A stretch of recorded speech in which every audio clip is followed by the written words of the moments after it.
हम भारतीयों को ये कभी नहीं भूलना चाहिए कि जो आज़ादी आज हम इंजॉय कर रहे हैं वो आज़ादी हमें हमारे फ्रीडम फाइटर्स की बदौलत और उनके सेक्रीफाइसेस की बदौलत मिली है।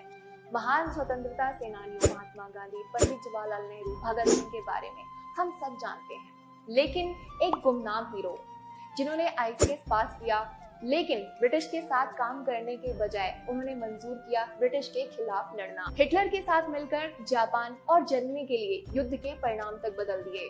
देश के बापू महात्मा गांधी के अहिंसा के विचार से असहमत, लेकिन जब भी बात होगी उनके जन्म और मृत्यु की तारीख की तो सिर्फ हम यही कह सकते हैं कि उनका जन्म 23 जनवरी 1897 को हुआ, लेकिन उनकी मृत्यु के बारे में इतने यकीन से कुछ नहीं कहा जा सकता। सुभाष चंद्र बोस नेताजी, जिन्होंने देश की आजादी के लिए मीलों दूर विदेश में जाकर आजाद हिंद फौज की शुरुआत की और नारा दिया, तुम मुझे खून दो, मैं तुम्हें आजादी दूंगा। हालांकि वो जो कर रहे थे महात्मा गांधी कभी उनसे सहमत नहीं रहे, लेकिन मैं चाहूंगी एक वाक्य पर आप ध्यान दो। माना कि हम एक गुलाम देश में पैदा हुए हैं, लेकिन हम एक स्वतंत्र देश में जीवे और मरे, और तभी जाकर एक आजाद हिंदुस्तान दुनिया भर को नए नए संदेश दे सकेगा।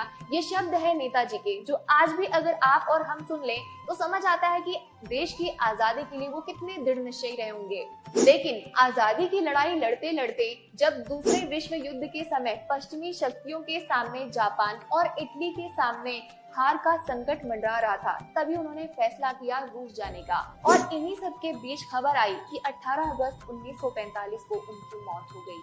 लेकिन उनके परिवारजन और उनके रिश्तेदार और साथ ही साथ आजाद हिंद फौज के लोग ये मानने को तैयार नहीं थे कि उस हवाई दुर्घटना में उनकी मौत हुई है। तो क्या है उनकी मौत का सच? अचानक उनकी मृत्यु कैसे हुई?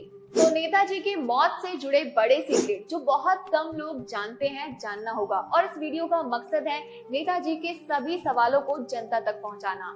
नमस्कार, मैं हूं तेजस्वी। वीडियो में आगे बढ़ते हैं। जापानी सरकार ने उनकी मौत के 4 दिन बाद ये जानकारी सार्वजनिक की कि वो एयरप्लेन में पेट्रोल टैंक के पास बैठे थे।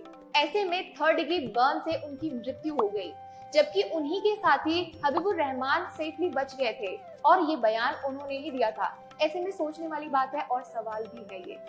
उस वक्त वो सोवियत यूनियन जा रहे थे राजनीतिक शरण लेने के लिए, लेकिन उनकी मौत के बाद कई रिपोर्ट्स में ये दावा किया गया कि वो जिंदा हैं, जिनमें से सबसे पुख्ता सबूत रहा रशियन डिप्लोमेट्स जो अलग अलग कंट्रीज में थे। उन्होंने दावा किया कि वो जिंदा हैं। आजादी के बाद विजय लक्ष्मी पंडित, जो हमारे देश की डिप्लोमेट थी, उन्होंने सोवियत यूनियन की जेल में उन्हें देखा था, लेकिन खोसला आयोग के शपथ पत्र में उन्होंने इस दावे से इनकार कर दिया। सोचने वाली बात है, अगर नेताजी रशिया में थे और जेल में थे तो उसके बाद क्या हुआ?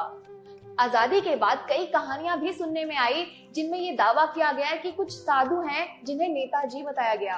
1950 में बंगाल के श्रद्धानंद बाबा को नेताजी बताया गया। 1956 में यूपी के फैजाबाद में एक गुमनामी बाबा को नेताजी बताया गया। उस गुमनामी बाबा के दांत कुछ रह गए थे, जिसका डीएनए टेस्ट भी बाद में करवाया गया, लेकिन रिपोर्ट्स नेगेटिव आ गई। ऐसे में मीडिया ने ये भी दावा किया कि उनके डीएनए टेस्ट में ही फेरबदल किया गया था। सुभाष चंद्र बोस नेताजी के मौत का रहस्य आज भी उलझा हुआ है। उनकी मौत के 3 थ्योरीज दी जाती हैं। पहली थ्योरी के मुताबिक उनकी मौत एक हवाई दुर्घटना में हुई। दूसरी थ्योरी के मुताबिक वो सोवियत रूस चले गए, लेकिन अगर वो रशिया में थे तो ऐसे में सवाल ये है कि क्या वो किसी षड्यंत्र के शिकार हो गए। और तीसरी थ्योरी के मुताबिक वो एक साधु के वेश में गुमनाम रूप से जिंदगी जी रहे थे। लोगों का मानना है कि कई फाइलों का सामने आना अभी भी बाकी है। एक और दावा किया जाता है कि 11 जनवरी 1966 को ताशकंद समझौते में नेताजी मौजूद थे। इसके अलावा एक और दावा किया जाता है कि जब पंडित जवाहरलाल नेहरू की मौत हुई थी उस वक्त नेताजी वहां मौजूद थे। इस वजह से उनकी मौत को लेकर आज भी रहस्य बना हुआ है। बहरहाल हमें ये नहीं भूलना चाहिए कि देश की आजादी से भी पहले देश में आजाद सरकार की स्थापना नेताजी ने की थी और देश में पहले आजाद प्रधानमंत्री भी नेताजी ही बने थे, जिन्हें 11 देशों ने रिकॉग्नाइज भी किया था। देश के वीर सपूत नेताजी सुभाष चंद्र बोस के बिना आजादी संभव नहीं हो सकती थी और ऐसे महान नायक को शत शत नमन। हमारे वीडियो को लाइक कीजिए और हमारे चैनल को सब्सक्राइब कर लीजिए फॉर मोर अपडेट्स।